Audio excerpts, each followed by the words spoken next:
Hi, my name is Aaron, and I'd like to share my testimony of how God rescued me from my addiction to pornography. I bring this up because I know that a lot of us Christians are addicted to pornography. It is so important that you need to get out of it in order for your walk with God to be unhindered. When you're addicted to pornography, your walk with God is really stunted. It's like a barrier between you and God.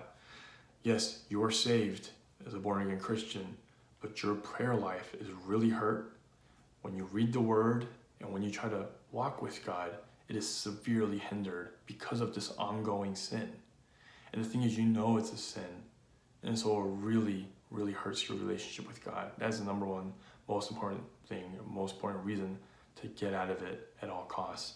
And number two is it really hurts your relationship with those around you, especially if you're a married person. It'll harm your relationship with your spouse and your children. I have been set free from my addiction for the last 7 years.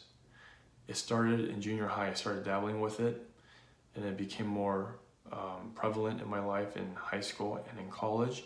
And once I graduated college and I was on my own, it became a full-on addiction.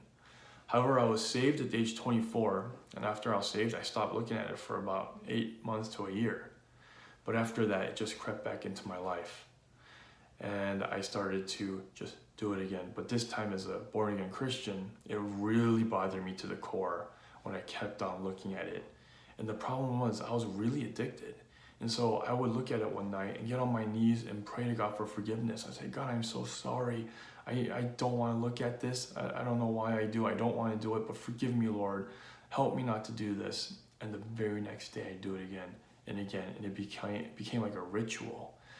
And some days, by sheer willpower, I'll stay off of it for a few days. But it's like this addiction is like a rubber band. You go 1 day, 2 day, 3 day, 4 day, 5 day, and you're back. That addiction is just continuing its course. So this carried on for about 3 years after I was saved. And one night when my family went to bed, it was like 11 p.m. I just finished looking at pornography. I got on my knees like I usually do, like that ritual of just saying, God, I'm sorry. But this time, I just told God, this just feels so like something I need. I just can't stop. I think it's natural. And if it's natural, it's not a sin. And so I went that far into pornography where I prayed to God saying, God, I don't think it is a sin. As a matter of fact, God, pornography is not a sin. Amen. And I went to bed that night. And I had a dream that night that I was a detective and that I was assigned a case where an innocent man was murdered.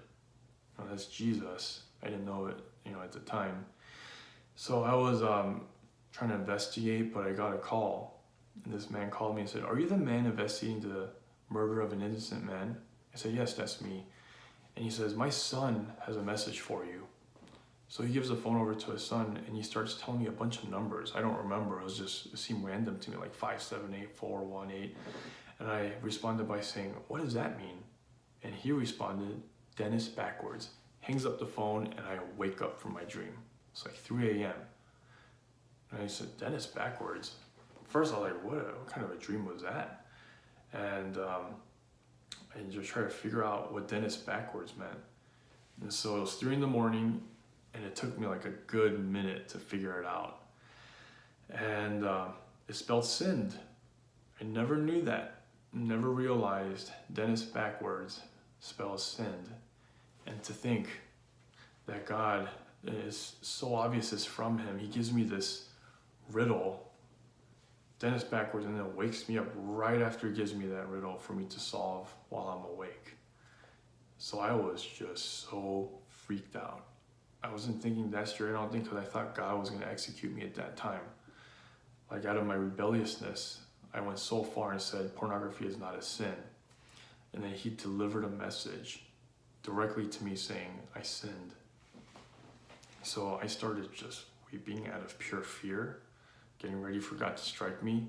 And I woke up my wife and let her know, and she was very unhappy, as you can imagine.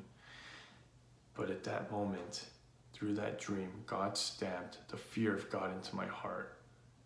And I haven't looked at pornography since. There's not even a struggle. I don't desire it. I fear God so much through that dream that I don't want nothing to do with any sexual sin. And that was it.